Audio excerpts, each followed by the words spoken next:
Hi, welcome to Keshri Sai channel. ఈరోజు గోంగూర రోటి పచ్చడి ఎలా చేయాలి, గోంగూర రోటి పచ్చడి ఎలా చేయాలో చెప్పడం కంటే చూస్తే బాగుంటుంది కదండి. మా స్టైల్లో గోంగూర రోటి పచ్చడి ఎలా చేస్తానో మీరు కూడా చూసేయండి. మీరు కూడా ఇలా ట్రై చేసి చూసారంటే టేస్ట్ చాలా బాగుంటుంది. మా ఇంట్లో మా శ్రీవారికి ఇలా గోంగూర రోటి పచ్చడి అంటే చాలా ఇష్టం అండి. రోటి పచ్చళ్ళు అంటే ఆయనకి చాలా ఇష్టం. ఈ గోంగూర పచ్చడిని వేడి వేడి రాగి ముద్దతో తిన్నామంటే చాలా టేస్టీగా ఉంటుందండి. అలాగే హెల్త్ కూడా చాలా మంచిది కదా. ఇంకెందుకు ఆలస్యం, వీడియోలోకి వెళ్ళిపోదాం, వచ్చేయండి. ఫ్రెష్గా ఉన్న గోంగూరని ఇలా మొత్తం వలిచి పక్కన పెట్టేసుకున్నామండి. ఇలా ఫ్రెష్గా ఉండాలి గోంగూర. ఈ గోంగూరని బాగా 3-4 టైమ్స్ క్లీన్ చేసి పక్కన పెట్టేసేయండి. నెక్స్ట్ ఇక్కడ ఒక ప్యాన్ పెట్టుకొని అందులో కొన్ని వేరుశనగ గుండ్లు అయితే వేసుకోవాలండి. ఇలా వేసుకొని కొద్దిగా వేయించుకోవాలి. మీడియం ఫ్లేమ్లో వేయించుకుంటే పప్పులు మాడిపోకుండా ఉంటాయి. ఇవి వేయించుకొని ఒక ప్లేట్లో పక్కన పెట్టేసుకోండి. నెక్స్ట్ ఇక్కడ అదే ప్యాన్లో ఎండుమిర్చి అండి. ఎండుమిర్చి నేను ఇక్కడ 10 ఎండుమిర్చి అయితే తీసుకున్నాను. ఆ ఎండుమిర్చిని ఇలా రెండు భాగాలుగా చేసి ఇలా వేయించుకొని ఇవి కూడా పక్కన పెట్టేసుకున్నాము. నెక్స్ట్ ఇక్కడ ఇంకొక ప్యాన్ తీసుకొని అందులో ఒక 3 టేబుల్ స్పూన్ ఆయిల్ యాడ్ చేసుకున్నాను. ఇలా క్లీన్ చేసి పక్కన పెట్టుకున్న గోంగూరని వాటర్ లేకుండా పక్కన పెట్టేసుకున్నామని వాటర్ అంతా పిండేసి పక్కన పెట్టేసిన గోంగూరని ఇలా ఆయిల్ వేసిన ప్యాన్లో కొద్దిగా ఇలా వేసేసుకోవాలి.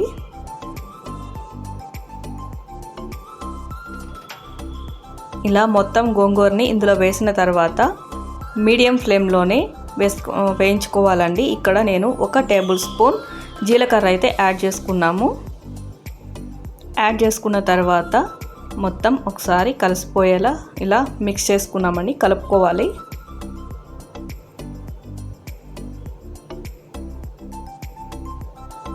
హై ఫ్లేమ్లో అయితే ఆకు తొందరగా మాడిపోతుందండి. అదే మీడియం ఫ్లేమ్లో అయితే స్లోగా కుక్ అవుతుంది. ఇలా కొద్దిగా మగ్గిపోతుంది.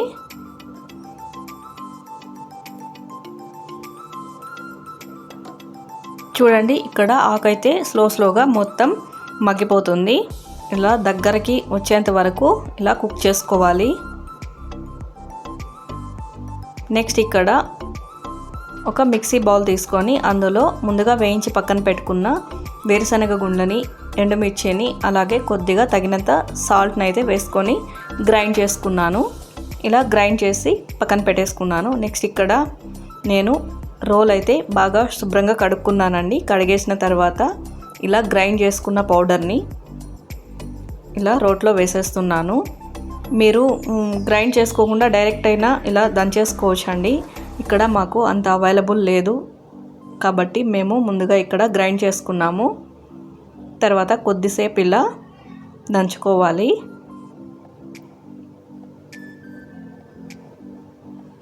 ఇలా రోట్లో దంచడం వల్ల పచ్చడికి చాలా టేస్ట్ వస్తుందండి. చాలా టేస్టీగా ఉంటుంది. మీరు కూడా ఇలా కుదిరితే ట్రై చేయండి. లేదంటే మిక్సీలో 1 రౌండ్ మాత్రమే వేయండి. ఎక్కువసేపు వేస్తే మరీ మెత్తగా అయిపోతుంది. జస్ట్ అలా అని ఆఫ్ చేస్తే సరిపోతుంది. నెక్స్ట్ ఇక్కడ ముందుగా కుక్ చేసి పెట్టుకున్న గోంగూరను అయితే ఇందులో యాడ్ చేసుకున్నాము. కొద్దిగా వేసేసుకున్నాము. ఇలా మొత్తం గోంగూరను వేసిన తర్వాత ఇలా స్లోగా కొద్దిసేపు రుబ్బుకుంటే సరిపోతుందండి. ఇక్కడ కొద్దిగా సాల్ట్ అనేది చెక్ చేసుకుంటే సరిపోతుంది. ఇక్కడ నేనైతే వాటర్ ఏం యాడ్ చేయలేదండి. గోంగూరలో ఉండే ఆయిల్ అండ్ వాటర్ సరిపోతుంది. ఇలా కొద్దిసేపు రుబ్బుకుంటే సరిపోతుంది. నెక్స్ట్ ఇక్కడ కట్ చేసి పక్కన పెట్టుకున్న ఆనియన్స్ని అయితే ఇలా దంచుకోవాలి. ఆనియన్స్ని ఇందులో దంచుకుంటే టేస్ట్ బాగుంటుందని, కట్ చేయడం కన్నా ఇలా దంచుకుంటేనే దాని టేస్ట్ చాలా బాగుంటుంది.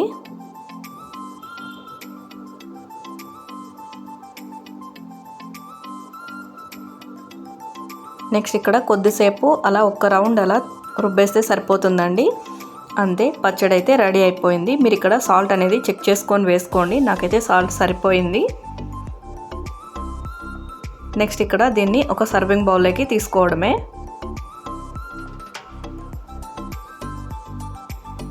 పచ్చడి మొత్తం నేను ఒక బౌల్లోకి తీసుకుంటున్నాను. నెక్స్ట్ ఇక్కడ మనం పోపు వేసుకునేదానికి ప్యాన్ అయితే రెడీ చేసుకున్నామండి. ఒక ప్యాన్ తీసుకొని అందులో కొద్దిగా 2 టేబుల్ స్పూన్ ఆయిల్ అయితే యాడ్ చేసుకున్నాము. ఆయిల్ యాడ్ చేసుకున్న తర్వాత పోపు అయితే వేసుకున్నామండి. పోపుకి ఆవాలు, జీలకర్ర, శనగపప్పు, ఉద్దిపప్పు, ఎండుమిర్చి అండ్ కరివేపాకు ఇవి వేసుకుంటే సరిపోతుందండి. అలాగే కొద్దిగా వెల్లుల్లి, ఒక 4 వెల్లుల్లి వేసుకోండి. మీకు ఇష్టమైతే వేసుకోండి, లేదంటే స్కిప్ చేసేయచ్చు. ఓన్లీ ఫ్లేవర్ కోసం, టేస్ట్ కోసం మాత్రమే. ఇక్కడ కరివేపాకు వేసి కొద్దిగా వేగిన తర్వాత మనం దంచి పక్కన పెట్టుకున్న గోంగూరను అయితే ఇందులో యాడ్ చేసేసుకున్నాము. పోపు వేసుకోకుండా కూడా తినేయొచ్చండి, ఇలాగే కూడా తినేయచ్చు. పోపు వేస్తే ఇంకొంచెం టేస్ట్ బాగుంటుంది. ఇలా వేసుకున్న తర్వాత కొద్దిసేపు అలా ఇలా మిక్స్ చేసుకోవాలండి. ఇలా కొద్దిసేపు వేయించుకుంటే సరిపోతుంది. ఇక్కడ మనకి పచ్చడి అయితే రెడీ అయిపోయింది. అంతేనండి. ఇంకా స్టవ్ ఆఫ్ చేసేసి ఒక సర్వింగ్ బౌల్ తీసుకొని ఆ సర్వింగ్ బౌల్లో ఈ పచ్చడిని అయితే వేసేసుకోవడం అంతేనండి. గోంగూర పచ్చడి అయితే రెడీ అయిపోయింది. వేడి వేడి అన్నంలో కానీ రాగి ముద్దలో కానీ మీరు నెయ్యి వేసుకొని ఈ గోంగూర పచ్చడి వేసుకొని తిన్నారంటే చాలా టేస్టీగా ఉంటుందండి. మీరు కూడా ఒకసారి ట్రై చేసి చూడండి. ఈజీగా, క్విక్గా, టేస్టీగా రెడీ అయిపోయింది. మీకు ఈ వీడియో నచ్చిందని అనుకుంటున్నాను. ప్లీజ్ నచ్చితే మాత్రం లైక్ చేయండి, షేర్ చేయండి అండ్ సబ్స్క్రైబ్ చేసుకోండి.